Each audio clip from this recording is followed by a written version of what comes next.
Okay, good evening and welcome. My name is Leo Schmidt. I'm the assistant professor at the New Schools MA TESOL program, and it gives me great pleasure to welcome you tonight to our webinar on navigating ELT, where we will be exploring the rich world of teaching English as a second, foreign, additional, or other language. So I'm very happy to have a number of outstanding panelists here with me tonight. You should, if you registered for this webinar, have already received a copy of their bios. So you can refer and see what their career trajectory has been. Each of them is going to be talking to you for a brief time about some particular area that is of interest to them or that they feel is particularly helpful for new entrance into the market, into the field, to better understand what it is to work. Each of us, of course, has our own experience. It's going to be a little bit different. I think that our panelists come from a diverse group of backgrounds and have had diverse experiences in the field. So they'll be able to speak to some of the issues, but of course, they will not be able to speak to all of the issues. But hopefully that they will be able to give you some ideas of what it is like teaching in this field. One piece of advice that has always resonated for me is the advice that I got many years ago when I first took a certificate in teaching English, the second language. And that is that in some careers, it's like being in an escalator. That you keep going up, up, up. You start at the bottom and you go on an increasing progression to more and more responsibilities. And my teacher educator told me, no, English language teaching is much more like being on an ice floe. You're on one chunk of ice and you jump to another chunk of ice. And that chunk of ice may be bigger, it may be smaller, it may be a better, more stable one. It may look nice from the outside, but it may be melting very fast.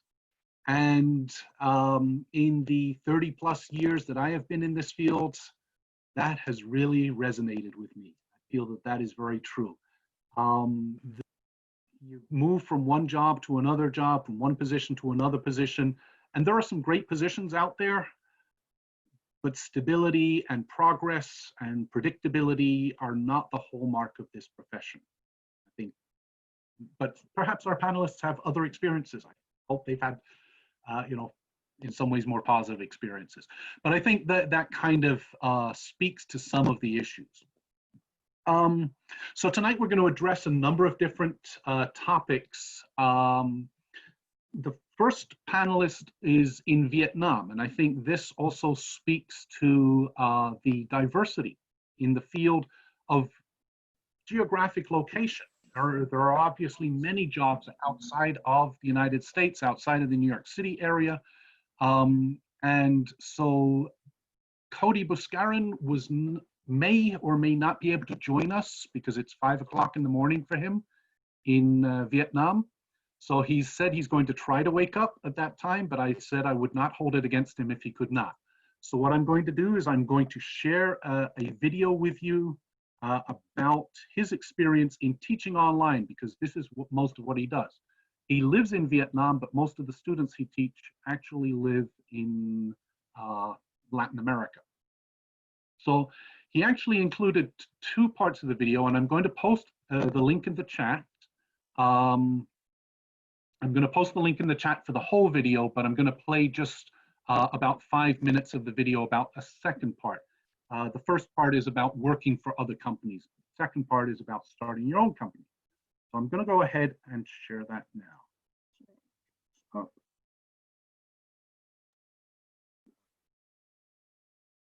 I would call the value model.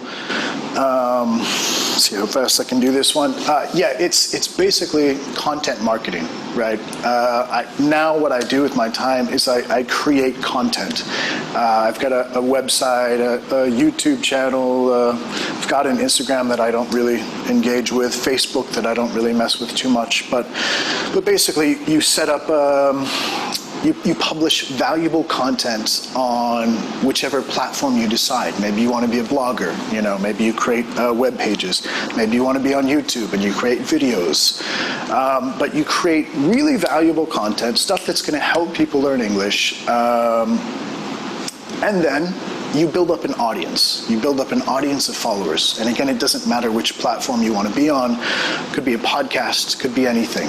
But the point is you build up an audience, and then the easiest way to make money is the fastest way to get paid is you offer your services. You say, hey, I'm offering online classes for this level if you'd like to join, da-da-da-da. Now, the second way is to create courses, kind of pre-recorded courses, and then offer those courses. That's the second model, and that's what I'm doing now. I've left behind completely the teaching for the other companies. The good sides, or start with the bads, it's hard. It's a lot of work. You're creating the content.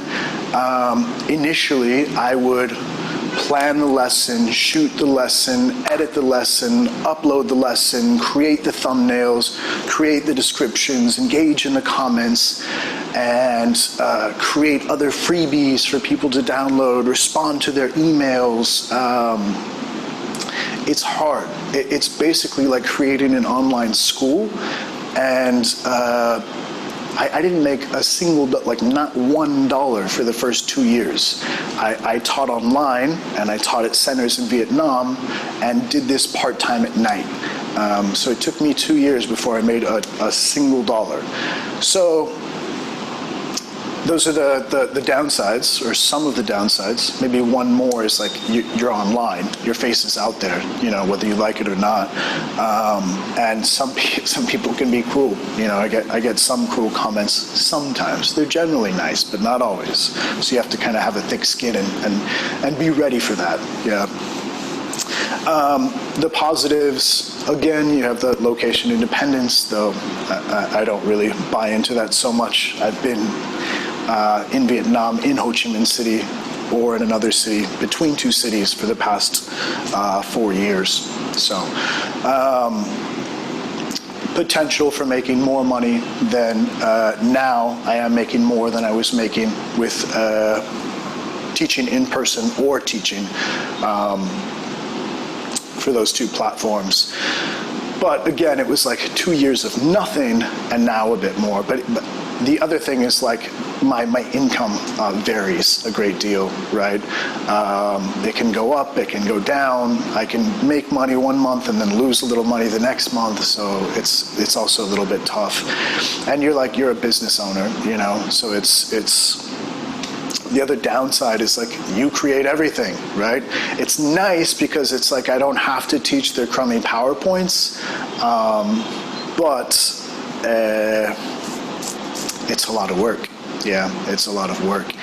And the last, I don't know if I'm on benefits or downsides, but maybe I have more downsides. But the other thing is like you have to create content, not always like what we've learned actually works in teaching, but you have to kind of cater to the audience a little bit and create what they want, you know. So a lot of times I'm creating stuff that you know, I'd rather not create, but it's like what gets engagement and what gets, you know, followers and helps build the audience. And my kind of model is like give them what they want and then kind of try to separate the ones who want to learn with you and then give them what they need to actually learn. So yeah, I think that's that's 11 minutes. I think Leo said 5 to 10 minutes. Okay, so right, get back here. Okay, so just some viewpoints from Cody, who's had quite some success in teaching online, which, especially given the current circumstances, may be quite useful. I'm going to post now the link for the YouTube for everybody to make a copy of. But now I'd like to introduce our next speaker, Rachel Nemeth. So please, Rachel, welcome. Hi, everyone. Greetings from Bed-Stuy. that video was really interesting, and I think I can add a little bit of additional perspective given my background and my story in ESL. So I am a graduate of the certificate program at the New School. I am also currently enrolled in the MA TESOL program, and ESL has always really been something I've done for the past 10 years in the work that I do. I'm the CEO and co-founder of a company called ESL Works, and what we do is deliver work-based English training to frontline employees all across the United States by leveraging text message. So we use SMS text message, we use WhatsApp, we even use Facebook Messenger. And we landed on this kind of approach based on a lot of learnings. And what I wanted to do was share a little bit more about just where I was at when I started this company, because I was a new teacher also, and hopefully to inspire all of you to bubble up your entrepreneurial spirit. Now is the time more than ever to be experimenting, and there's an incredible opportunity to be teaching English as a second language online. You have instant access to folks globally, but there are some things that I can share, mistakes and good stuff too. So I think there's kind of two buckets to think about when you're thinking about teaching online. And on the highest level, whether you're teaching online or in the classroom, there's materials and there's methods, right? There's content and there's the way that you're teaching it. And I think my biggest piece of advice based on my experience for materials and knowing that what I have always taught, I actually have zero experience teaching kids.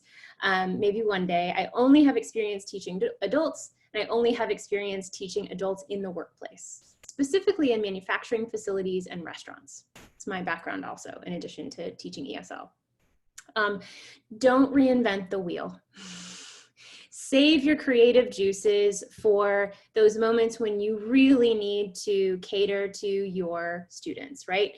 But the beauty of it, and there's what, 43 people on this call, that we're just like this cachet of really amazing thoughts and ideas, and there's a lot of great stuff online, a lot of great books.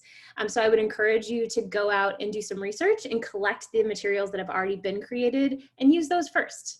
Test those and focus your time on your methods so that, when you're teaching online, it's a very specific approach. You have a screen, you can't touch people, you can't see their emotional reactions all the time. And so if you're really focusing on methods first and getting those like really high levels of engagement from your students, then you can go back and you can adjust and cater the materials after that.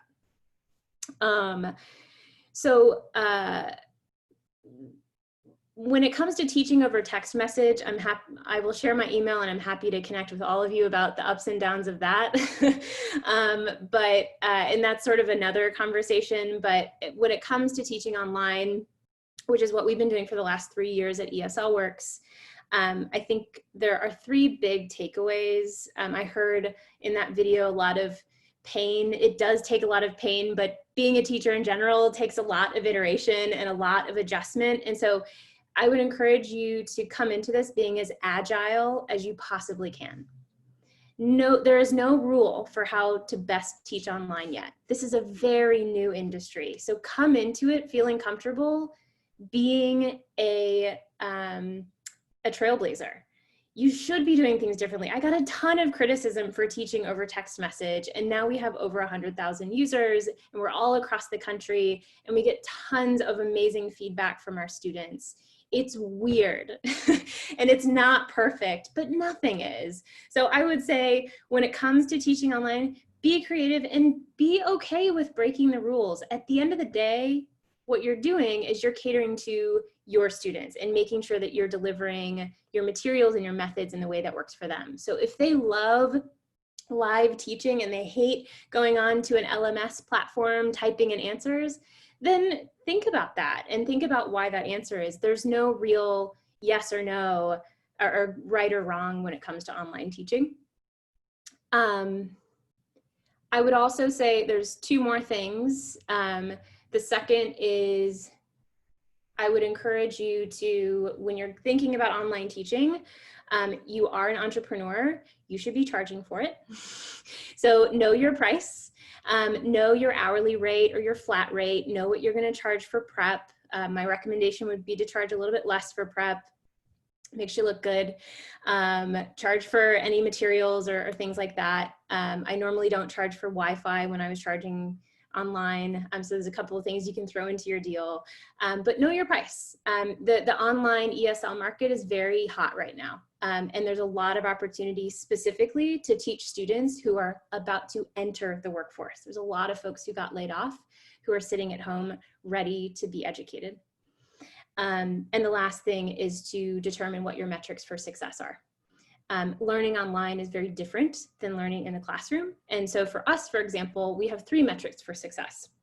One is signups. How quickly does somebody, from the moment we invite them to the class, how quickly do they sign up for it? Our second metric is engagement, which means, are they completing a lesson every single day? And the third metric is anecdotes.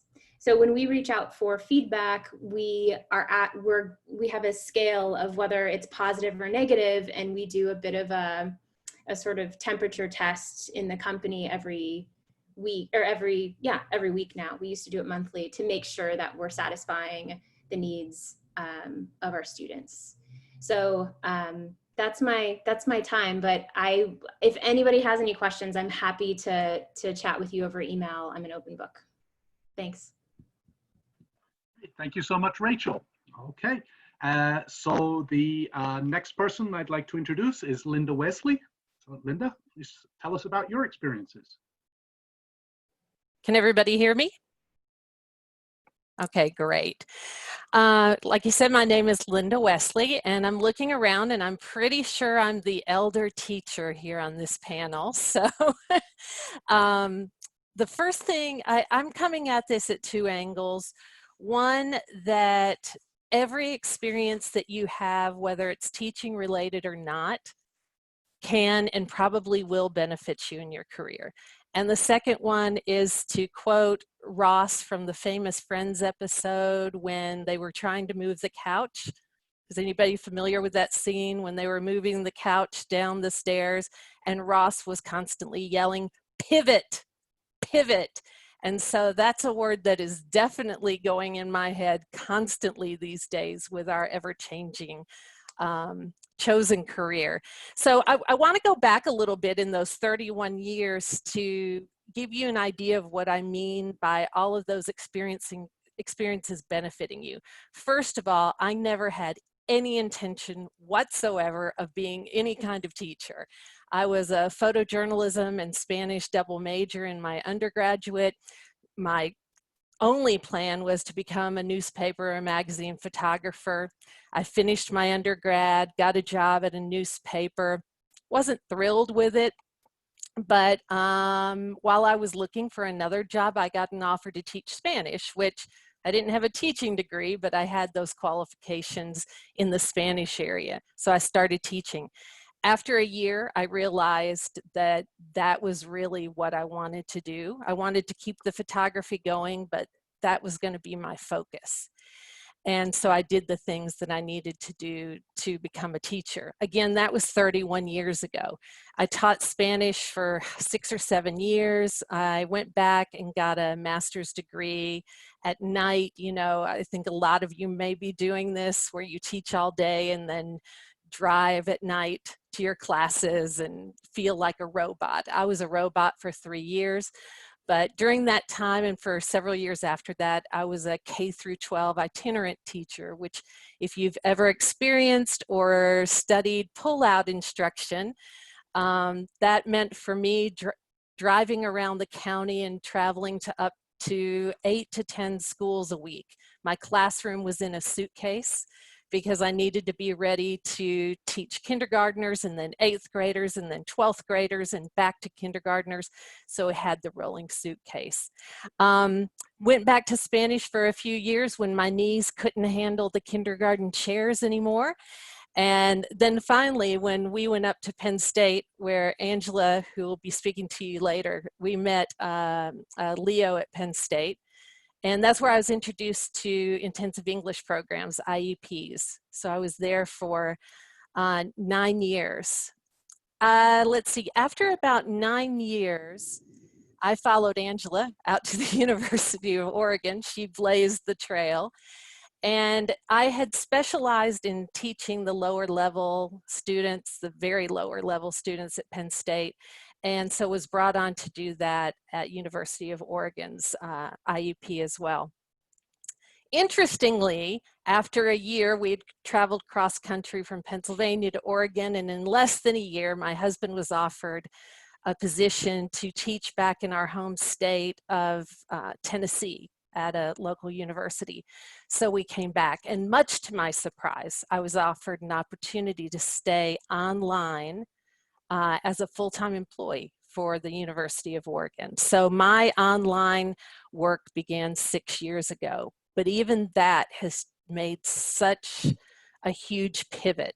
I was able to start out with doing professional development courses for State Department grants for EFL teachers around the world. And again, remember at the beginning I said that all of your experiences that you have will come back into play. Even though I was told by somebody at that previous university that my K through 12 experience was worthless, I was lucky to have gotten a job in an IEP.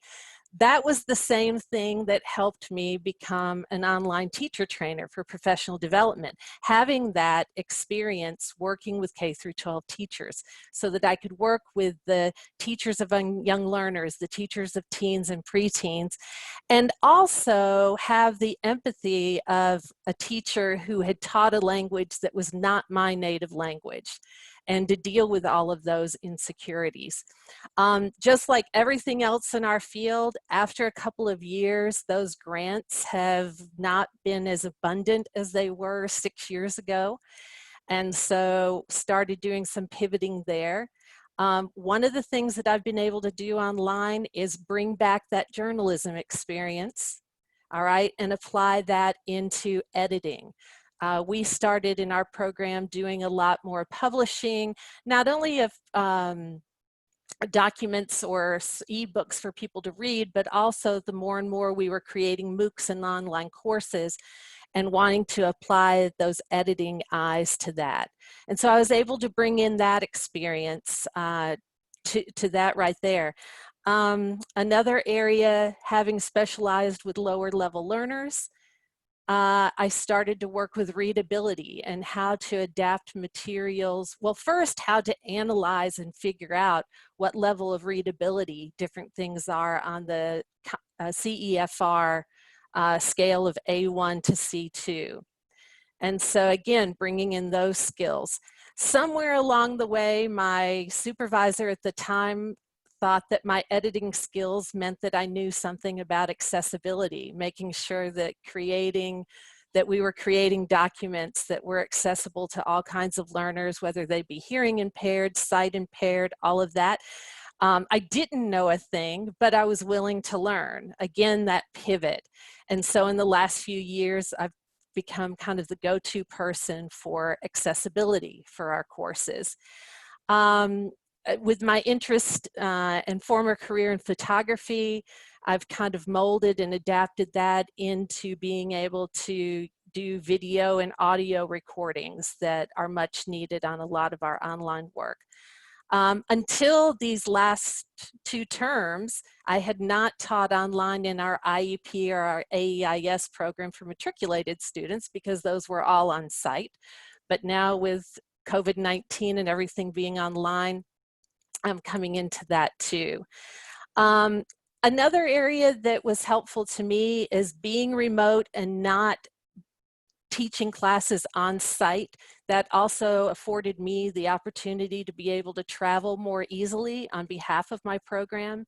And so, as Leo mentioned before, you know, I think in an earlier discussion about we may not be able to bring the students into us as much anymore. We need to be looking at ways to how do we take our product out, whether that be online or physically. And so I've moved into consulting with, for example, a health sciences college in Saudi Arabia. I'm teaching ESP. That's led into other opportunities to do consulting. That ESP opportunity has led into a possible EL specialist opportunity this summer. And so again, you know, 31 years ago, I never intended to be a teacher. And even 8 years ago, 7 years ago, I never intended to be online. I had never taught online before in my life. But you've got to be in a place where you are willing to pivot, you know, back to that Ross image of constantly pivoting and bringing in all of those other skills that you have. And to piggyback a little bit on Cody's video and then what Rachel was talking about, constantly preparing for the job to dry up completely. About a year and a half ago, I too started an Instagram account where I provide daily content for students. One of the things that I think Cody was leaning towards is you have to be able to provide a lot of content to students, because in the online marketing, the three things I hear most often is that they have to learn, they have to know you, and then they have to like you, and then they have to trust you. And so I've been spending a year and a half developing that know, like, and trust, which is slowly turning into some online one-on-one students, some online small groups that I teach in Kazakhstan. And like Cody mentioned, hopefully developing maybe some self-paced courses. So that's what I bring to that. Again, just the idea of using all your skills and taking the opportunities to get new skills, because you never know when they're going to come in handy, and then being willing to pivot constantly. Great, thank you, Linda. Okay, our next speaker is Raul Sanchez. Raul, please. Hi, Leo. Thank you for inviting me to be part of the panel, and it's a pleasure to meet everybody. So my contributions here relate to what Rachel has said and Linda and Cody, I believe his name is, very similar. And so I've always been passionate about teaching expression. Expression is the pivot of existence. So I started, my career has always been in writing and speech. I started teaching journalism, creative writing, business communication, and then I went into the field of ESL. And all of that has informed the work that I do and the opportunities that I was able to discover, and also not just for myself, but for the program and the students that I was serving at the time. And right now I am the Professional English Program Coordinator at NYU, School of Professional Studies. I am also, part of my role is the Corporate Education Program Coordinator. So there's a synergy there that I'm going to talk about that is unique, and it's developing in the field right now and very exciting, relating to ESP, English for Specific Purposes. But the reason I bring all this up is that interdisciplinarity has informed not just my teaching approach and programming approach, but also opportunities. So for about 10 years, I've been teaching in academic roles, administrative, curricular roles, leadership roles. And in terms of the professional English program, this is business-centered offerings for business student population that is attending NYU on campus. So these could be multinational corporations that have employees on rotation, and they're here for a limited amount of time, 2 years, 3 years, and they're interested in business communication courses with a linguistic component. In terms of corporate education, this is our unit providing training for companies in New York on-site or online. And we've done trainings for Bloomberg, we've done for Penguin Random House. That was more a diversity and publishing type of training, which was different. And we've also, I've also, as part of my work there, I was invited to present at the United Nations business communication seminars there. So very exciting developments in the field. And I want to tell you about a few programs, 3 programs, because that frames my advice. Things that I wish I would have known entering this career, but mainly I want to talk about something that we've talked about prior to this call. We were speaking a little bit before everybody logged in. The biggest challenge, I think, in the field is the biggest opportunity. the role of the ESL teacher and the ESL program in conjunction with school programming is often ambiguous, right?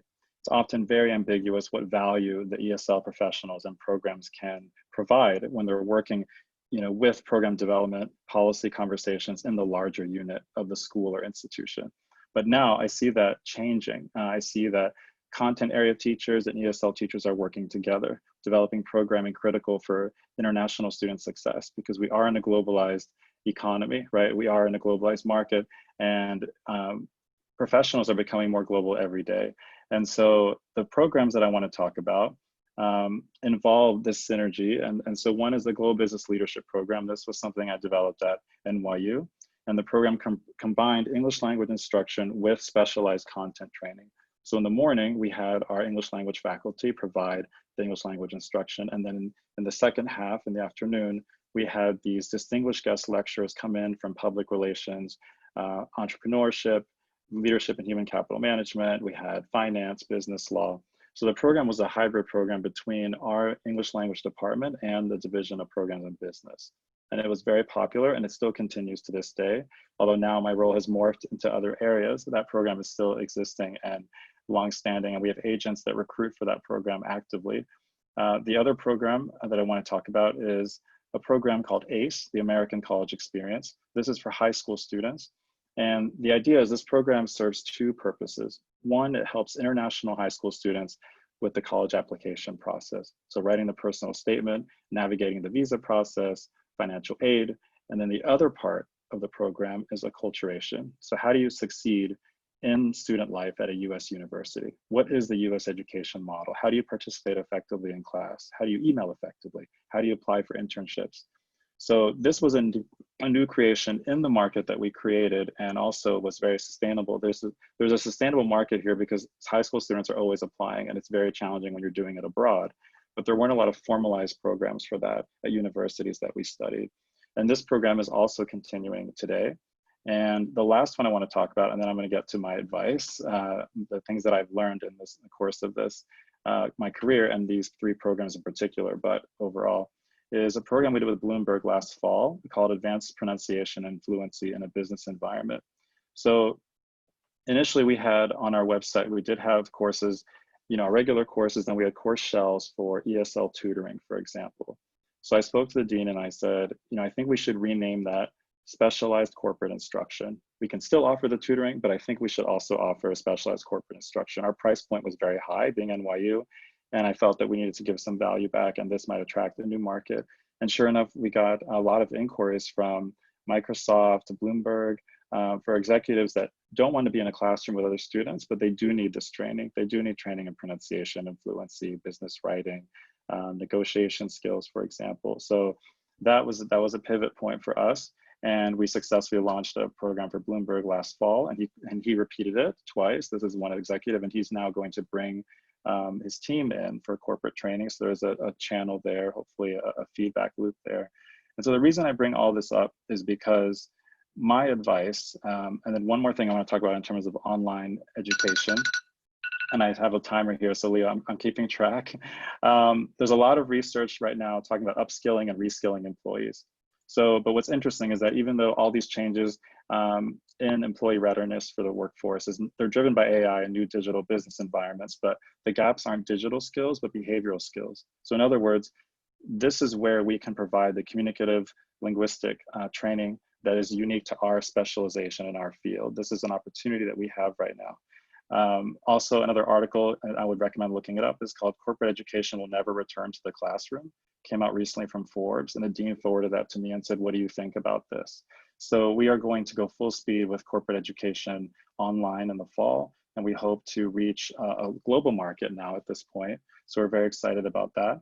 And so in terms of the advice, what I would recommend is that if you're pursuing an ESL TESOL degree, or if you are in the field thinking about opportunities now, I would recommend that you'd simultaneously develop a background in another area.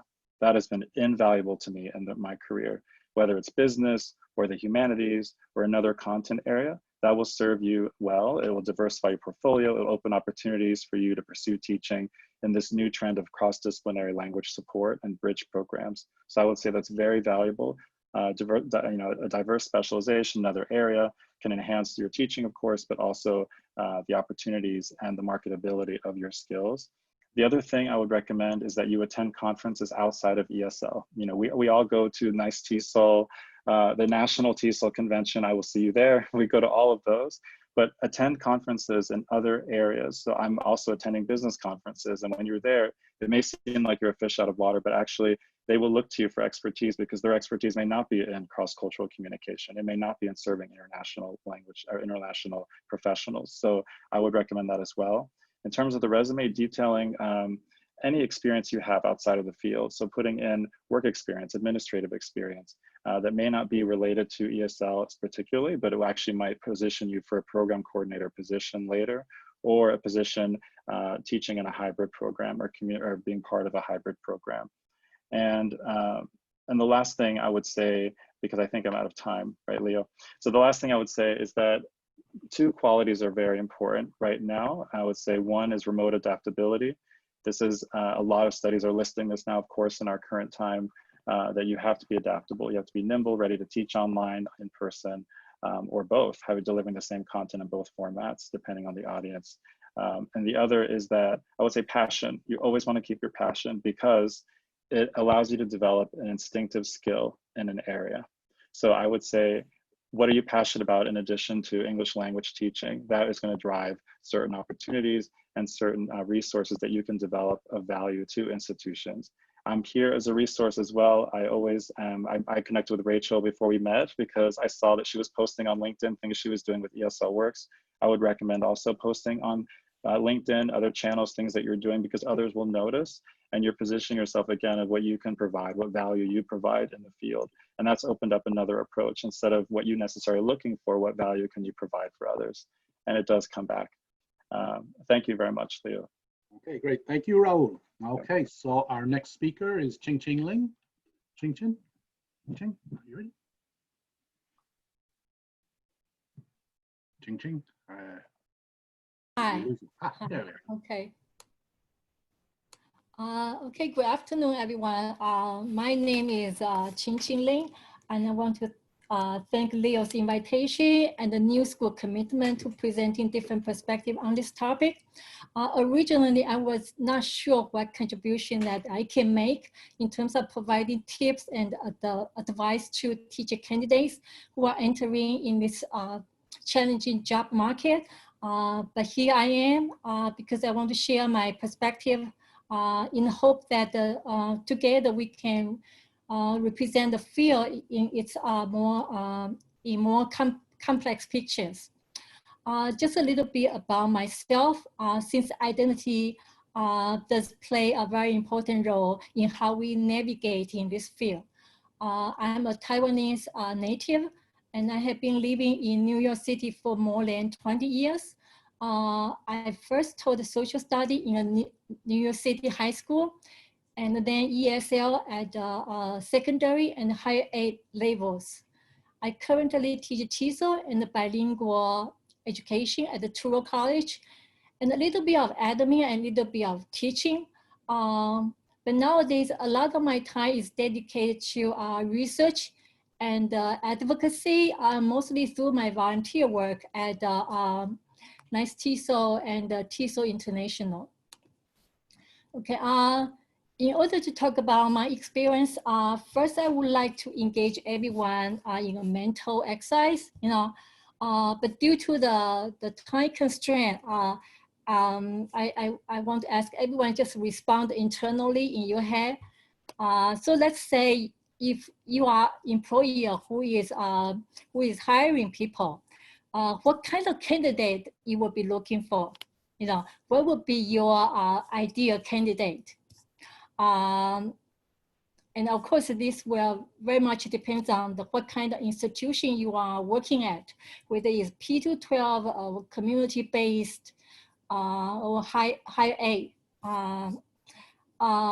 Okay, so in order to help me to gauge your answer, I would like you to rank the following scale in the order of importance. To do this, I have to share, Okay, a slide. Okay. So these are the 5 skills. A, knowledge of the English. B, pedagogical knowledge and skill. And 3, interpersonal skill. And 4, D, moral disposition. And E, multilingual awareness and intercultural competency. Without looking at your answer, I just want to take a wild guess. I would think most of employer would say the knowledge of English would be the number 1, and the pedagogy skill and knowledge would be number 2, and the rest are probably a plus, a welcome but not necessary. And this seems to represent the hierarchy of teaching skills. Of course, I could be very, very wrong in my guessing, but my point being, our view on these questions can influence our decision, our hiring decision, and on what kind of candidate we will be hiring. And our view on this question can also impact on teachers' education, on teacher training, on the courses we will be offering to prepare teachers candidate. In most of the teacher education program that I have been working with, English structure and methodology are considered core courses, from the foundational courses, either with or without other aspects integrate into them. Okay, so having said that, I see there have been a lot of important shifts in this field in the past decades. And some of our presenters have been mentioning, Rahul have been mentioning a lot of trends going on. Okay, these trends I see in both demand and the supply. Okay, so this is another slide I want to share with everyone. Okay, so on the demand side, we see a surge of international students from so-called the middle income countries, such as China, Russia, India, Vietnam. And then we also have a lot of refugee population, from the war zone area, due to their economic or political conditions in mostly 12 and also community-based learning centers. And these populations are coming in with a very, very diverse backgrounds, literacy levels, and some of them are very media and tech savvy, and all of them have very complex and shifting identities. On the supply side, in the past decades, we see a lot of trend emerging in SLA, such as the social turn, social learning, and multilingual turn, the translingual turn, etc. We also see English teaching become very, very specialized, English with specific purposes. And then, of course, we also see a lot of non-native English speakers coming into this field. And so I think one thing we can all agree upon is the traditional language-focused instruction no longer sufficed. The problem is, where do we go from here? So this is the job market that we find most of us are entering. I just want to provide some my perspective as a non-native speaker. There are a lot of opportunities and challenges for non-native speakers. Opportunity being, I would say, nativism has been weakening its hold on the field. This is evidence from the number of non-native speakers now in the field has been increasing. The field there are so much more challenges. The field has become more and more competitive, more fragmented, and more difficult to navigate. Because of my background in other field, you know, I'm philosophy major in graduate school, and then I was a social study teacher before entering this field. I always see ELT field not as a self-contained field. Maybe in the middle, you know, we still see things being normalized, but in the out field, you know, the outer field are always more open to a lot of influences, such as interdisciplinary, multilingual influences, and other social cultural trends. So as a result, we can see a lot of alternative third spaces emerging in the field. And it is these third spaces and alternative paradigms that I have been focusing on myself strategically. And it is those marginal voices and diversity within the field that I want to amplify and leverage. And also the very reason why I have entered in this field at my late age. So now in terms of navigating this field, the strategy I find work for me as a non-native speaker is to position myself as a co-learners in the classroom. I listen, I learn from students and reflect and act. So listen, learn, reflect, and act. So it's the whole pattern through action, research, and advocacy to engage the diversity in the classroom. So over years, I have developed some ongoing projects with this goal of designing for diversity in mind. So this is another share I want to share with you because I don't want to cover everything. One area I have been working with is to collaborate with content area instructor to design curricula that highlight students' funds of knowledge. And we then seek out opportunity to present and publish together and to amplify each other's voice. So in today's changing landscape, working and collaborating is very, very important.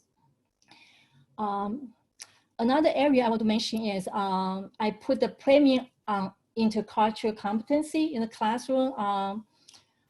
In the TESOL courses that I am teaching, I engage candidates in developing intercultural competency through virtual exchange as a part of their fieldwork, where they will connect with another classroom teacher in another country and to co-design curriculum.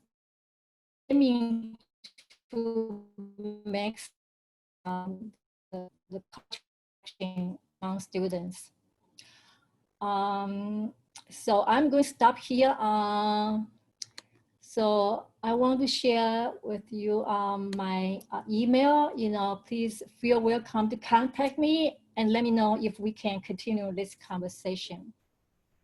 Thank you, everyone. That's great. Thank you so much, Ching Ching.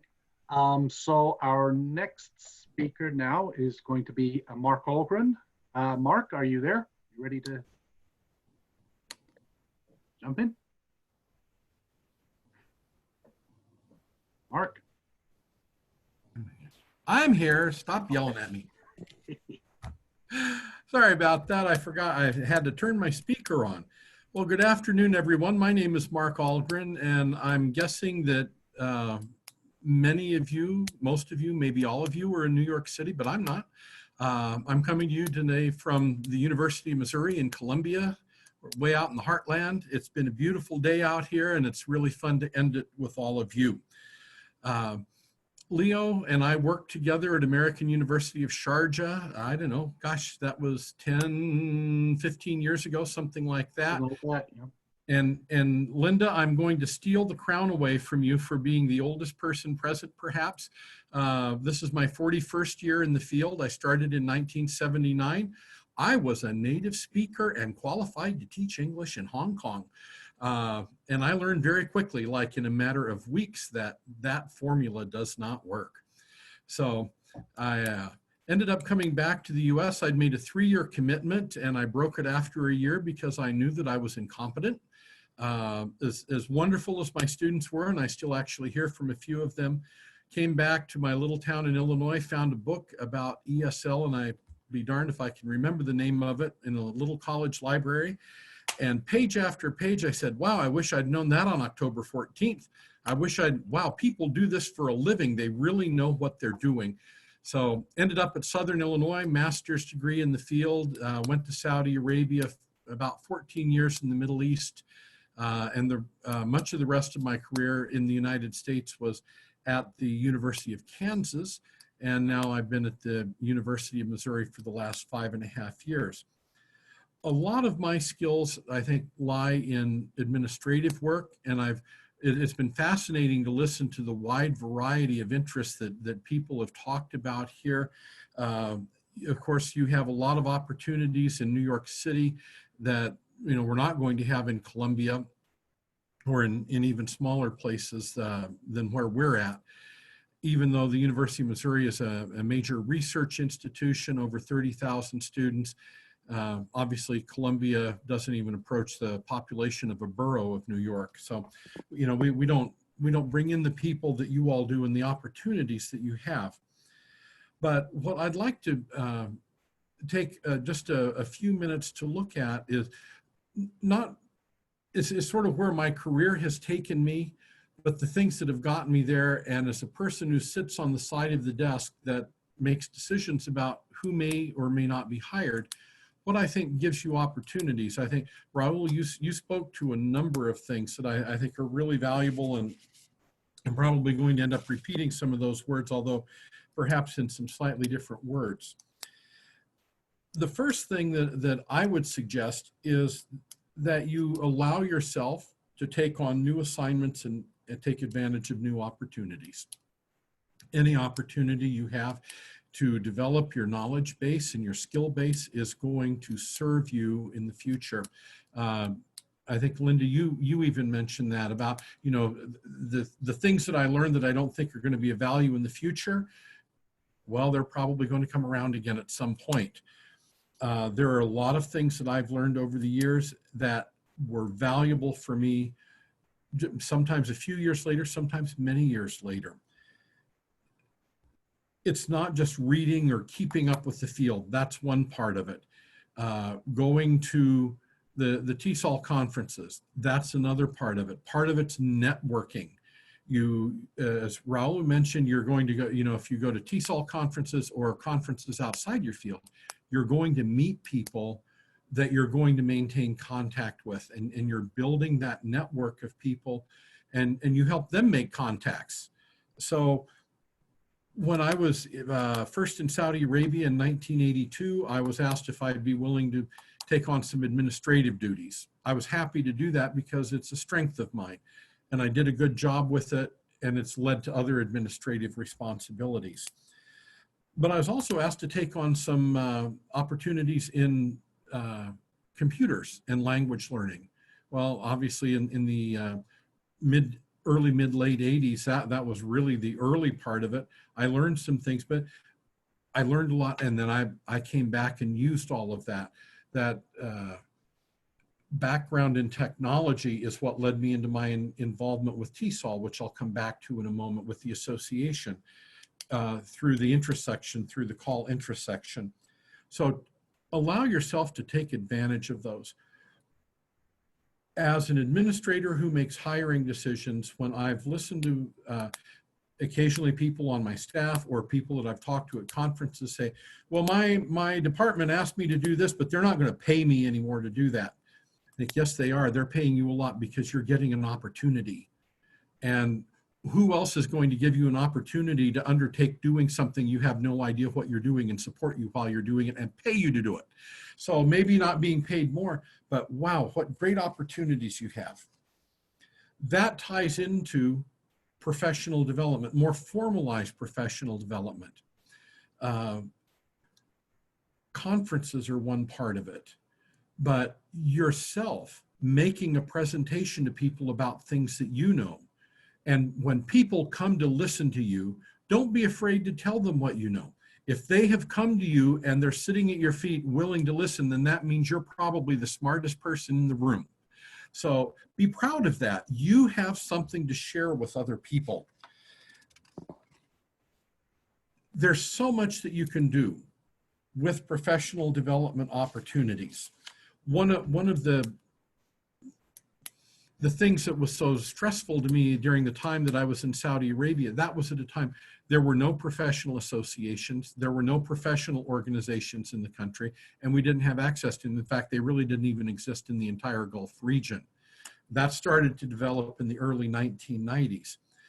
So put yourself out there, take advantage of them, and get involved. Another way to think about professional development is, what do you have that allows you to raise your hand and say, I'd like to volunteer? Now, I have to tell you, my wife has gotten me a t-shirt that says, stop me before I volunteer again. You can overextend yourself. Everybody has limits. You can't do everything. I've tried to do everything. Sometimes it works. More often than not, it means you're apologizing for not getting something done, but then you do get it done. Take an opportunity to get involved in your professional association, whether it's New York State TESOL, or some people call it Big TESOL. I don't like to call it that. I was the president years ago. That's when we did name stuff, and it's TESOL International Association. That's what I call it. So get involved. There are opportunities. They need people.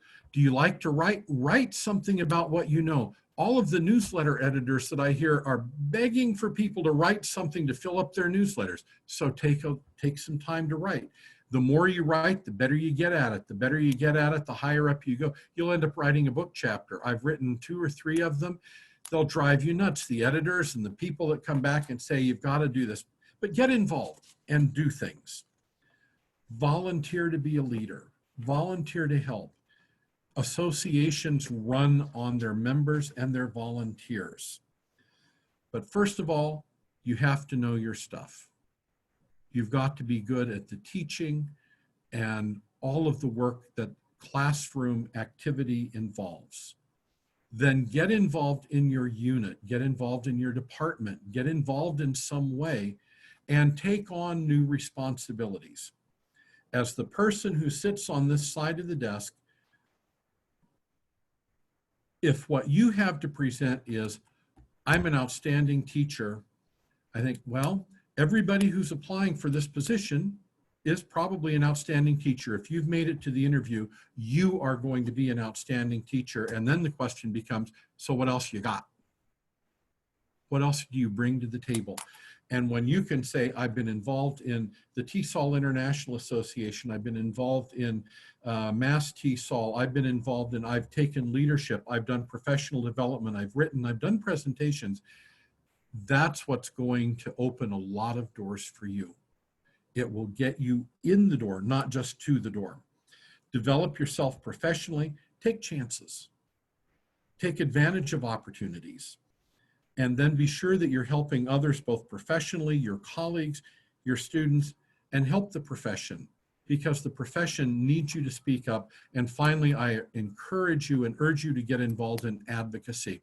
I came into this just having come from doing an hour presentation at the TESOL Advocacy Summit today, immediately prior to this, and there were over 300 people signed up for that today, for a 3-day advocacy session. There are so many opportunities to be advocates for the profession, for yourself, for your students, for everything that you do.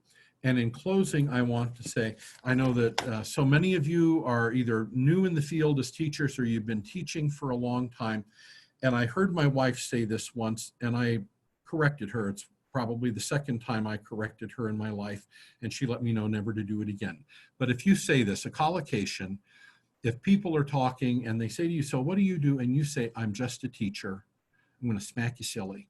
And I want you to get rid of that word just. And I want you to raise your right hand and repeat after me. I promise I will never say I am just a teacher again, because you are the reason this field exists. You are the reason your students are here, and you make a difference in their lives. Be proud of it when you say, I'm a teacher. And Leo, now stop. It's all over to you. Thank you, Mark. And our last teacher tonight is, our last panelist tonight, Angela Dornbush. Angela. Thank you, Leo. It's great to see you. And normally I only see Leo once a year, which is at TESOL. And since TESOL didn't happen this year, that means I get to see him once a year, once again. Good to see you. Good to see you. I wish I would have gone before Mark, because he took everything I was going to say. But that's okay. I'll just say it again because it's important. Say it again. That's right. So I'm going to be starting by talking about my background and my story, which led me to the field, and then a little bit of advice about what I think also kind of makes you stand out during job interviews and when you're on the job market. So my story kind of starts many, many years ago in Minnesota when I was kind of finishing up college. I kind of been doing a whole bunch of different things. I was a housekeeper at resorts. I worked retail at the Mall of America. I went to Seattle and worked as a temp for a year, so I kind of did everything. I bartended in London. I picked fruit in Australia on the coast, and also did administrative and office-y kind of stuff there as a temp. So that was, a few years of, I finished college, now I don't know what I'm going to do. And so that led me to starting to teach. And so after that, I, did what a lot of people do when they finish college, which is join the Army or join the Peace Corps. I joined the Peace Corps. So I became a Peace Corps volunteer in Tonga, in the Kingdom of Tonga in the South Pacific. So when I was there, I was a faculty member. I taught English, I taught computer studies, which I was, and kind of to this day, I'm still kind of like, my husband says, just don't touch it because I may make it not go so well. But there I was the American, and so the American can teach computers. I built a library that the king, the former king of Tonga, visited. I started an online reading program for the country. And then kind of due to what I'd done as a volunteer, I was told by the director of the country that, well, you're kind of our teaching expert now, so we're going to have you train the new volunteers who come in.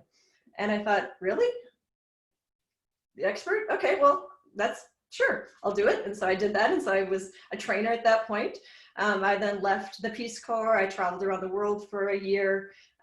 Stopped in New Zealand and was an English teacher in New Zealand for some time, where I taught classes and ran their activities program. Then became an EFL teacher in Taiwan, and there I taught everywhere from elementary kids up to university. So that was kind of this 5 years of teaching and traveling. Well, I thought I was traveling, but really I was kind of teaching and being led to my field. So then I thought, kind of like Mark did, was, wow, I should really learn something about this. And so I went to school and got my master's degree. I went to San Francisco State University, did my TESOL degree there, and also at the same time got some graduate certificates, kind of making me a little bit more diverse in the field so that I could teach composition and reading to native English speakers. So I was able to kind of do that. And so I was kind of between the ESL, TESOL side and the comp side there.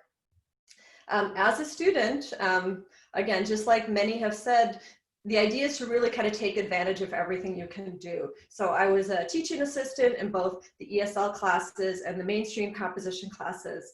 I was a writing tutor. I was also a teacher and a teacher training with the intensive English program. And I also taught and coordinated classes at the university for the credit program. So, kind of did everything I could. I was in San Francisco for 6 years, so 3 years studying and then another 3 years working, teaching. Since then, I went on to different experiences. So I was at Penn State with both Leo and Linda and working in their intensive English program. And there I was teaching for the first year, and then the last 2 years took on an administrative role. And so there I was the coordinator of student affairs, which was kind of the working with advising students and a whole bunch of different things. That's kind of the non-curriculum side of the program. With that experience, I was able to then take on a position at University of Oregon, where I was the head academic advisor for 6 years. So 6 years? 6 years.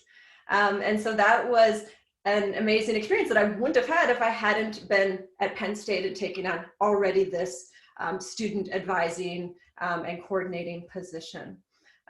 So that was really amazing. I was there as this administrative role, but I was also on the teaching side, so I was able to kind of take classes and teach them every once in a while. And then I eventually transitioned back into the classroom full time, which is what I really love.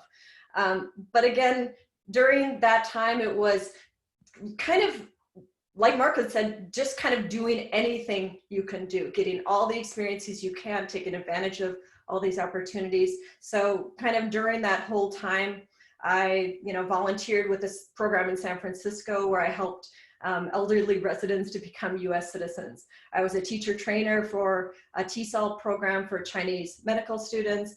I worked for ETS as a rater for the spoken TOEIC test.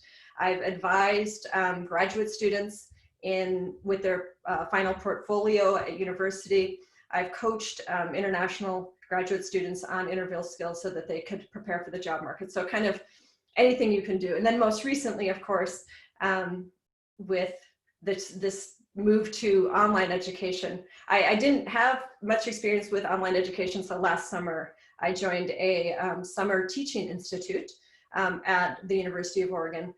So that was a really great opportunity to learn about how to create my own course. So I was able to take a course that I'd been teaching for a few years at the university and then develop it as an online course right in time, because the first term that we ran that course was in the spring term. So I was able to run it as soon as we went completely online. So it was my first time running the course that had been online. At the same time, I was doing 2 synchronous Zoom classes that gave me this kind of jump into it experience. And so luckily that gave me a lot of opportunities. So kind of suggestions, recommendations. And again, I think this mirrors a lot of what others have said, is how do you really stand out? And again, it has a lot to do with diversifying yourself. So really any opportunity that is given, maybe say I'm going to think about it for a day, but do it. Don't assume that you can't do it. Working for me as a temp, both internationally and domestically, it taught me that I don't know what they're going to call me to do today. And so I'll just say, yes, I can do it. And so I'm going to show up and I'm going to move boxes, or I'm going to show up and I'm going to file things, or I'm going to show up, it's just kind of like show up and figure it out and become the expert in that.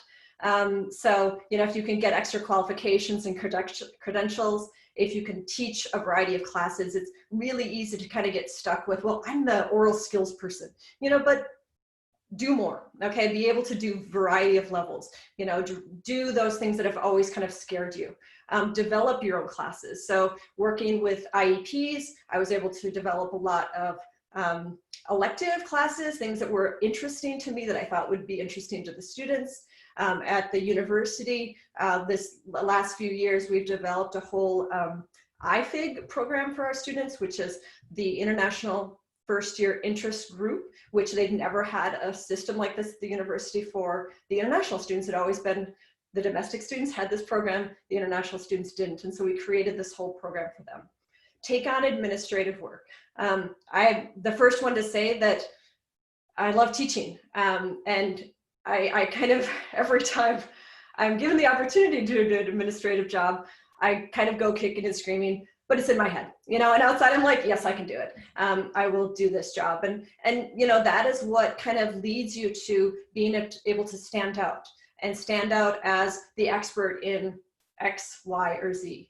You know, within your own program, you can kind of figure out what's missing in the program, and you can be that leader. Think about what you're the go-to person for. You know, so Linda was talking earlier about how she kind of fell into this being the go-to person for editing and for readability, and she is, you know, so something happens in our program, we just say, well, send it to Linda.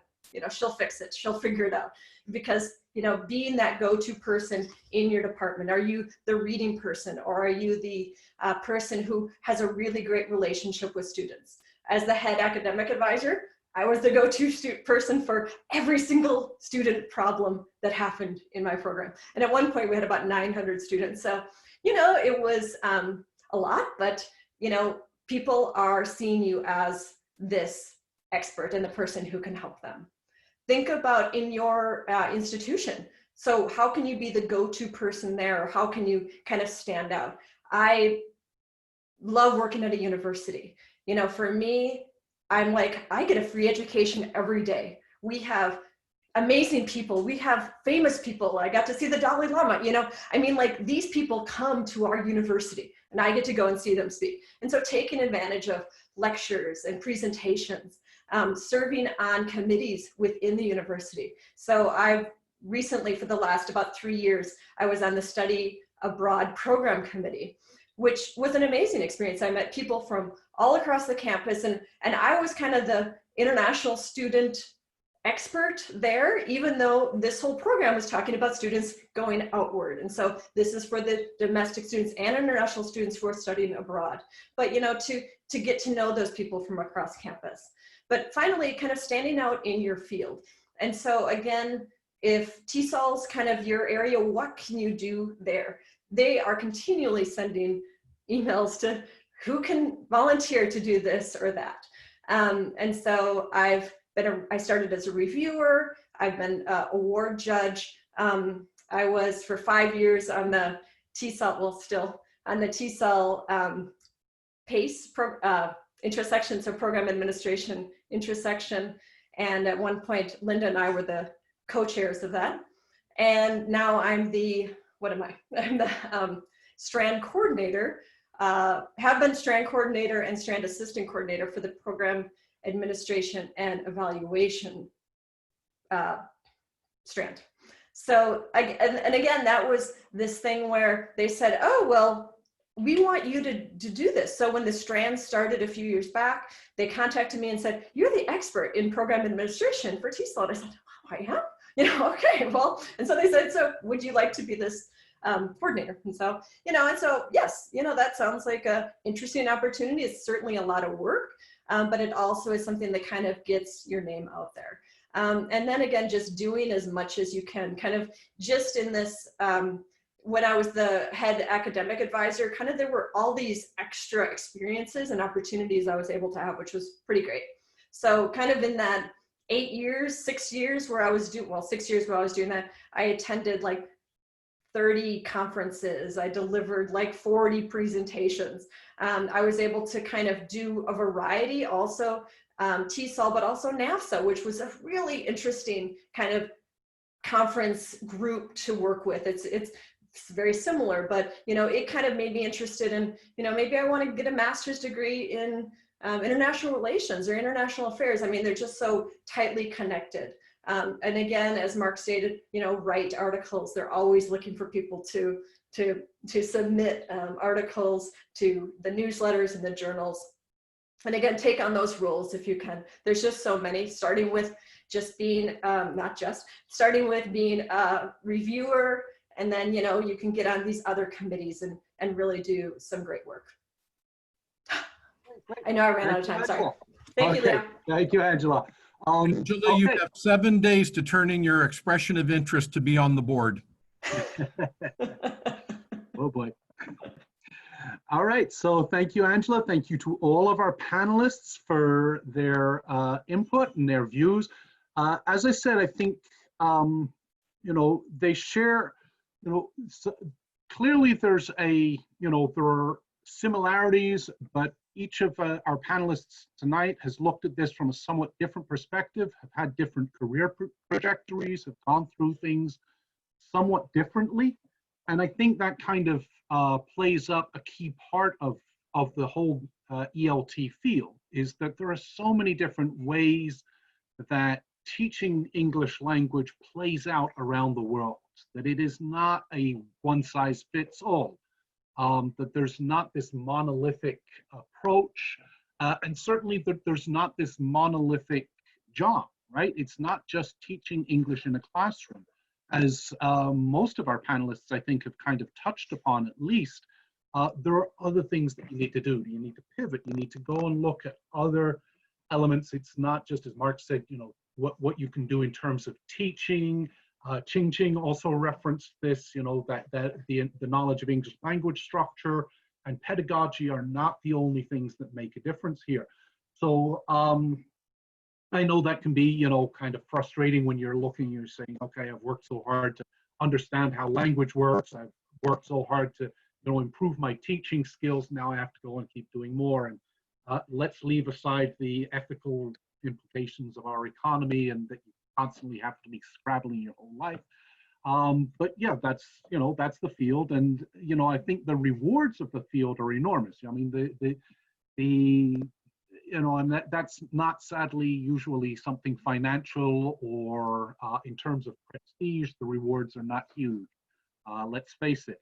But there are many rewards in terms of the feeling that you can get from feeling that you've done something positive, that you've changed people's lives, that you've helped people to develop themselves. And I think that's an enormous thing that we can do, and looking for other ways that we can do that, whether it's helping, you know, in terms of cross-cultural communication, students studying abroad, helping corporations better integrate people and work, whatever it may be. There are many different avenues that you can find, and of course, we've just scratched the surface tonight. Although, you know, I think our panelists have talked about some great experiences, there are many, many more that we haven't been able to include.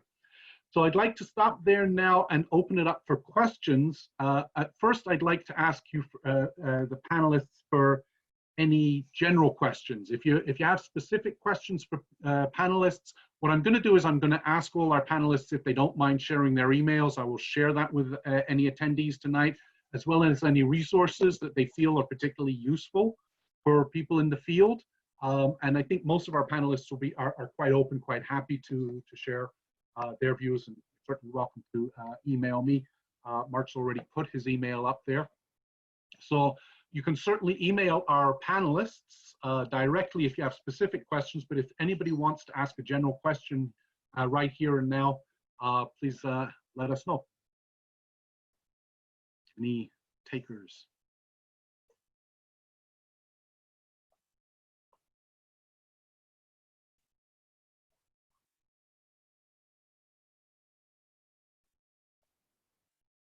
No? All questions answered?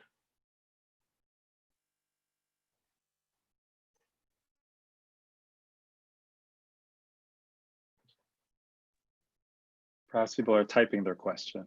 Okay. Very, very thoughtfully. Okay. Or maybe just terrified by the whole thought of the ELT field and navigating it. Yeah.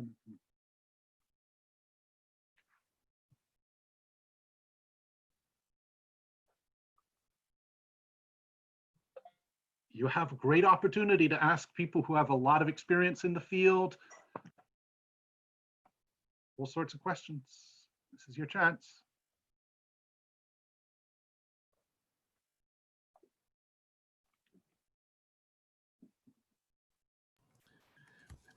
Leo, one point that I wanted to add, and while other people maybe are thinking and writing something, is that as all of you go through your careers, at some point, I think you're probably going to be in a position where people are going to be looking up to you, where you have become the expert in the room, where you are the leader, where you're any number of things. And think about the people who are around you who need to hear from you. Are you interested? Let me help you get involved and bring other people into the field as well. And the example that I always give is, years ago, I was on the Professional Development Committee in its second year of existence with TESOL International Association. And we were at the conference in Orlando. I was invited to a reception that was held by the presidents. And as I was walking across in front of the Orlando Convention Center, Neil Anderson, a name that should be familiar to probably everybody in the room, Neil was coming up as the convention chair the next year in Seattle, and then eventually became the association president. I was walking along and I bumped into Neil because he was the board liaison to our committee. And he knew me because I was on the committee, and I knew him now for all of a day or and a half. And I had nothing to say to him. And here we are, just the two of us walking along. And I thought, well, I'll make Neil do all the talking here. And I said, Neil, why would anybody want to be the convention chair?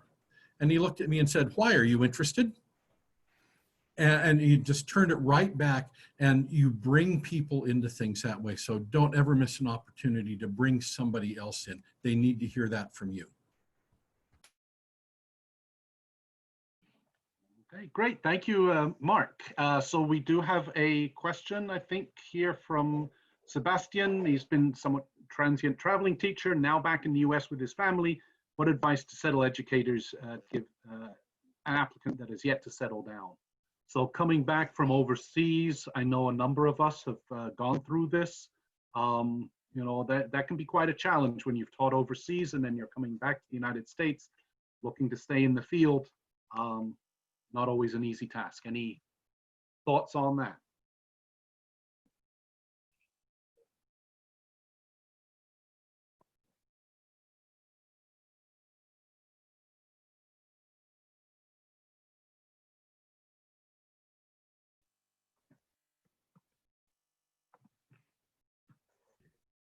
I would suggest kind of reaching out to those who maybe are your contacts in the field, looking, kind of seeing the entire country, like where are people that you knew that went to school with you, that maybe you've taught with in the past, you've had other experiences with, and where are they working now, and maybe start reaching out to them just to see what is going on with their program or where they're teaching.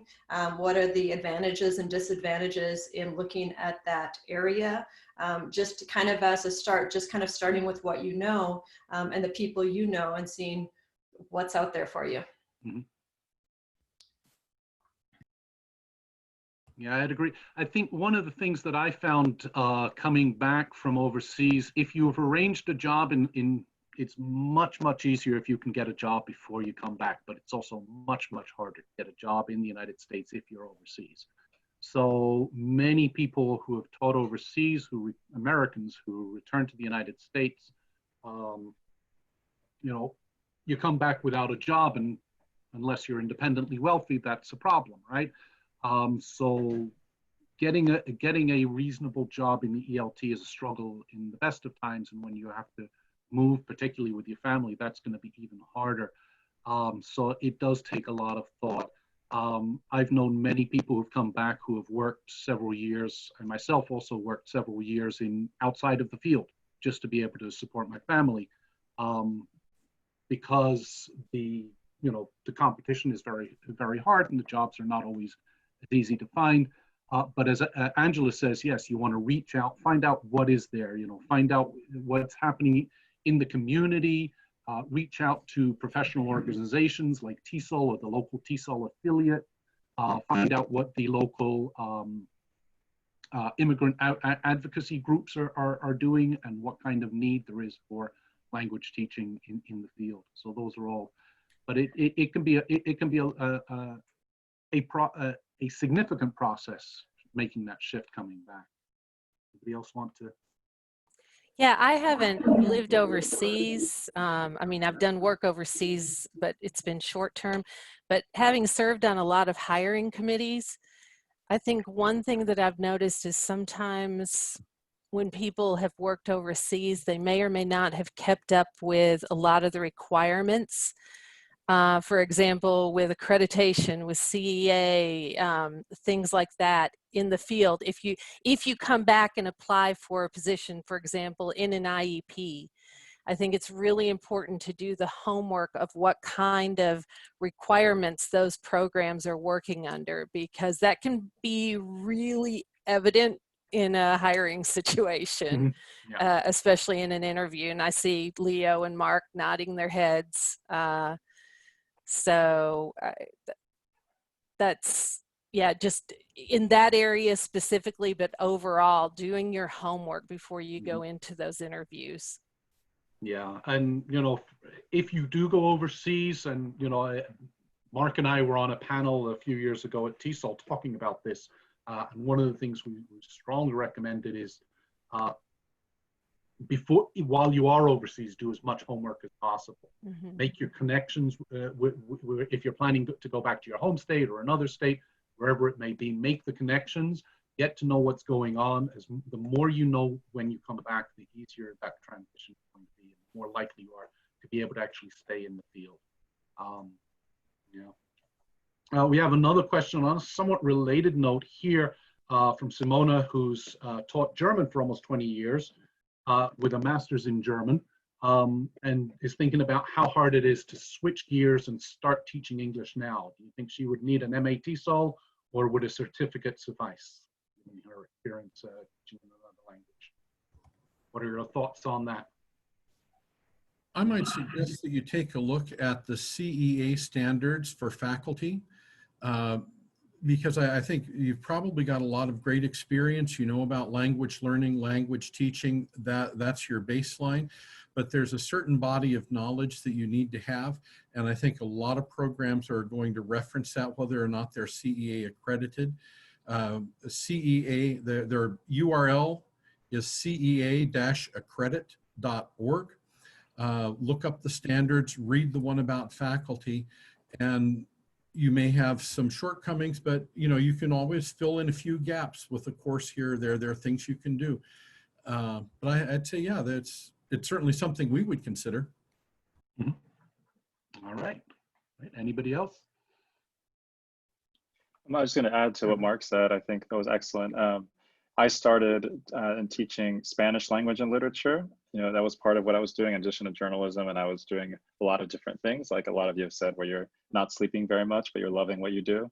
And I knew I had to eventually specialize, but I did start out with my expertise in Spanish. And then as long as you have a sense of the pedagogy, and I'm sure you do as a language teacher, and as Mark said, the standards, if you're using that language in the interview, talking about the communicative language teaching approach, scaffolding, you know, all those terms that we use all the time.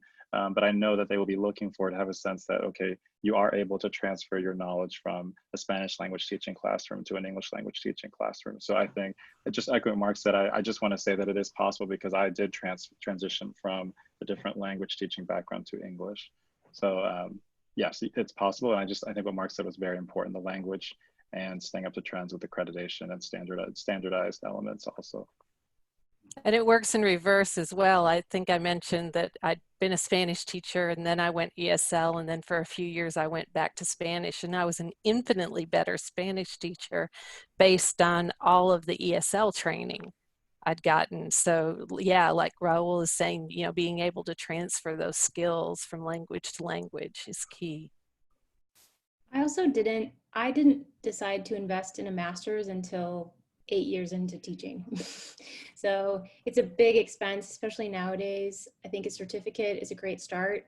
I would also say volunteering for a few hours even before that, just to make sure it's something that it's the right direction, right? Like there's so many different types of ESL and really great certifications that you can get. CT is great. I got the one at the new school. So test it out and take it slow. And there's a lot of companies that do require accreditation. All the ones I worked for did, but a certificate oftentimes is a great beginning.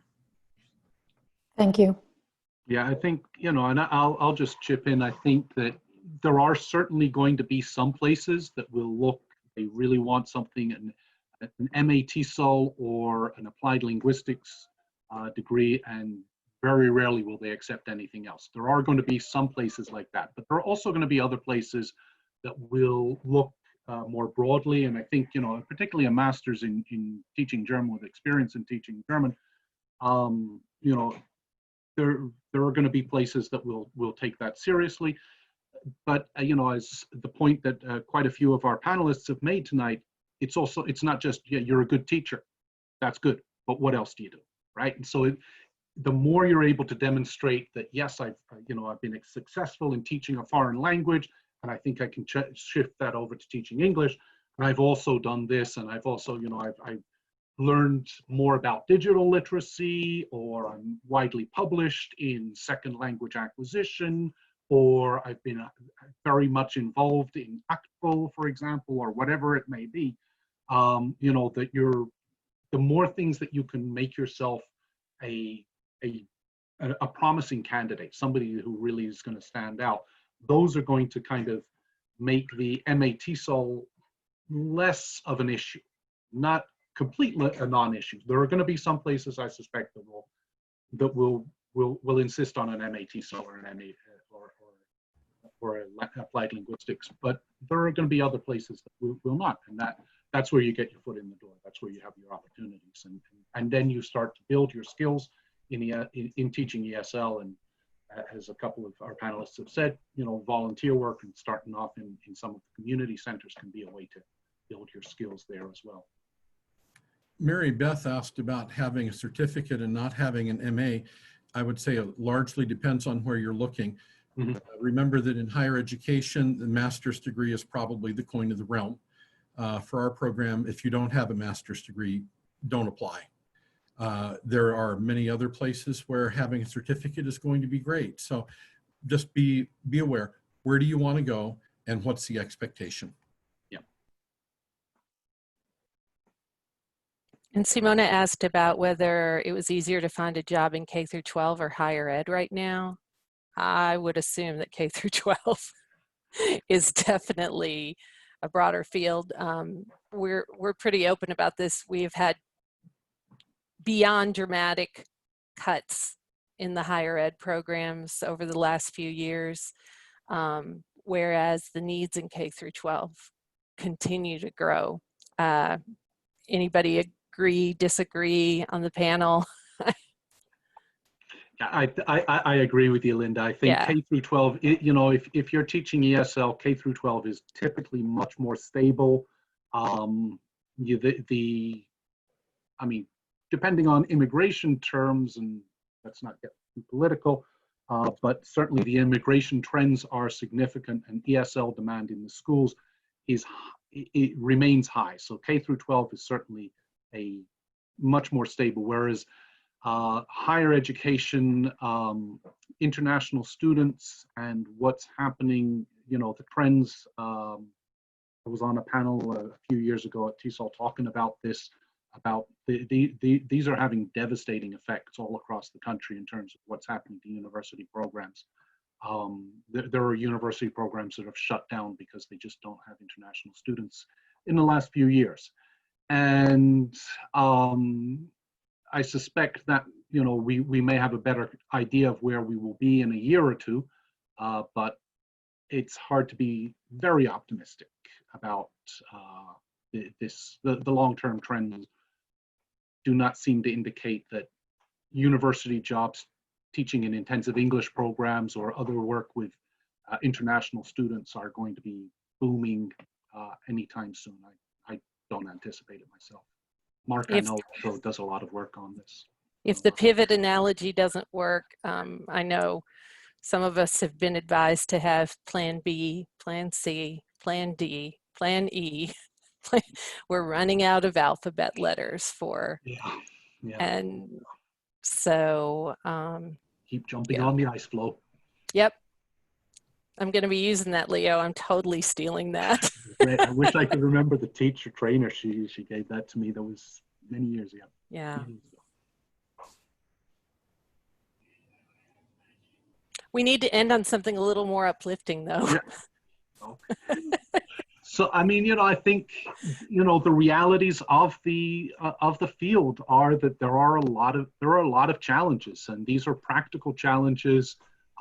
It is not a highly remunerative field. It's not a high prestige field, but we're in this field because we're passionate about helping people, about about language, about the transformative power of education. I think the ability to speak with people and interact with people from around the world is a huge privilege. I mean, it's something that, you know, is, for me, more than makes up for the fact that I don't drive a Porsche. So, so yeah. And I think these days, the best thing in these days, the best thing you can do is work on your online skills. Mm-hmm. Yeah. Whatever form that takes, you know, Cody talking about having his own channel, Angela talking about, you know, teaching those courses online that were previously on site, consulting, grant writing, whatever it is. A term I keep hearing a lot is to be remote ready. And so the more time you have right now to develop any of those skills that can make you more remote ready, I think that's going to serve you well for a really long time in the future. Absolutely. And just keep educating yourself too outside of the classroom. You know, I have a former colleague that I studied with at San Francisco State, and she now owns her own business, which is online teaching to business professionals, speech skills, and so on. And she has just videos and videos. And this morning I watched a video that talked about the best clothing you should wear for a Zoom session. And she talked about jewel tones, which is why I have a jewel tone shirt on, because they had an expert on there who talked about how that's most appealing to the eyes, you know. And so it's like, you know, even when we were starting these online classes in the spring, and not the online, but the Zoom remote classes, I did a lot of like, you know, how should the lighting be and what should it look like and what's going to be, you know, how do we work with the students with this? And so, you know, just looking at little video clips and learning these things that can really make you present yourself well. If you are going into the job market soon, it's very likely that your interviews will be Zoom. And so how can you show yourself as, you know, the professional that you are? You know, is it better to have a background or not? I'm in my laundry room right now. I stand for all of my classes because my energy goes down, and I know that when I sit, no energy. And so I've learned that if I'm going to do anything with Zoom, so I've been standing for the last 2 hours, but it's because that's how I feel the energy, and I keep myself engaged and engaging in the classroom or in an interview and so on. So just keep educating yourself. Great. Thank you so much, Angela. Okay, so with that, I think we're going to call it an evening. Thank you all for joining us. Thank you especially to our panelists for sharing their insights. We will this has been recorded. We will be sharing this recording, and feel free to contact me or the panelists about any further questions. Wish you all the best in your careers. They all be fruitful and productive, whatever they may be. As we've seen, they could be very strange things indeed. Have a good night. Thank you, Leo. Thank you, Leo. Thank you very much. Are we done? We are done. Okay, thank you. Thank you, Sylvan. You're welcome. Take care.